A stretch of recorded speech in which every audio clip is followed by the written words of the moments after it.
The girls, too. She was the kind anyone could love, pretty and sweet, not taken with her own beauty, just cheerful and helpful and good.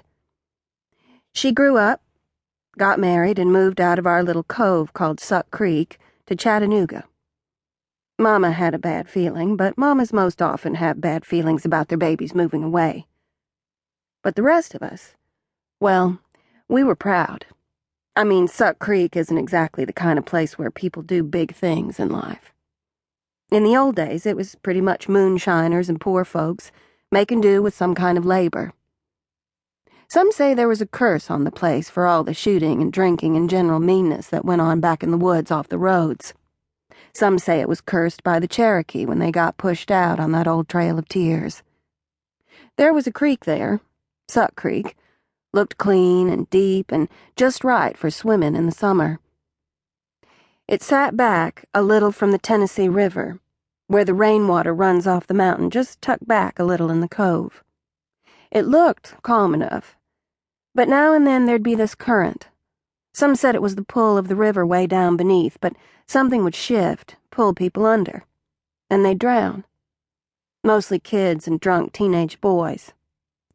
My mama liked to say God looks after drunks and little children, but living in Suck Creek, I don't know how she could hold to that way of thinking. But she was strong on religion.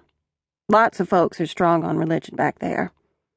Mama said one day they had a revival out by that creek, and there was a woman there. Lillian Young was her name. My mama knew her, said she had some power of God working in her. She'd once stopped 2 boys from lynching this black boy just for riding his bike back in there. The white boy that brought him in, the redneck boys knocked his teeth out. They beat the black boy pretty bad. His face was all bashed in. They were throwing a rope over a tree limb, had the noose tied. Some of the boys tried to keep Miss Young away, but she pushed on, saying, "I want to know what you boys are doing back there." And when she saw what they were doing, she stopped it all right, just by calling those boys down with words. She said, "God is not pleased with what you boys are doing." And they listened. They all knew Miss Young. She'd go all around there helping the old folks, teaching the young ones to read. So those boys, they quit their beating on that black boy. And she yanked him up, shoved him toward his bike, and said, "In the name of Jesus, get on that bike, get home, and never, ever come back here." Whenever she said something in the name of Jesus, something changed in the world. Everybody believed in the powers of Lillian Young. So, after that revival, when folks were all full of faith and joy and salvation, Lillian Young decided it was time to go out and pray over that creek. Pray for whatever evil lay beneath that water to vanish, in the name of Jesus, of course.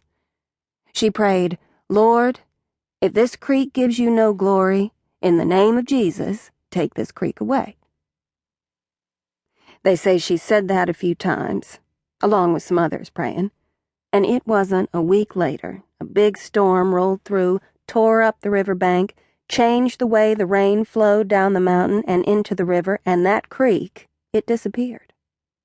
I do not lie about this. That creek was gone.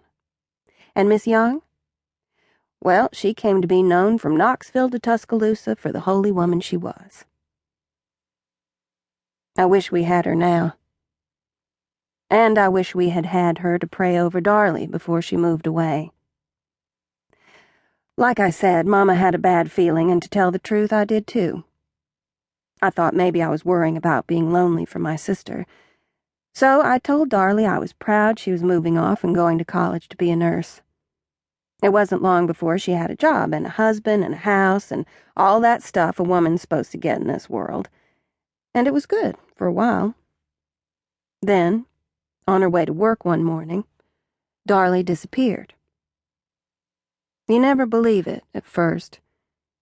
You go looking for the simplest explanation, the thing you want to believe, like she just met up with a friend and forgot to call. But they found her white nurse's cap on the shelf in a phone booth.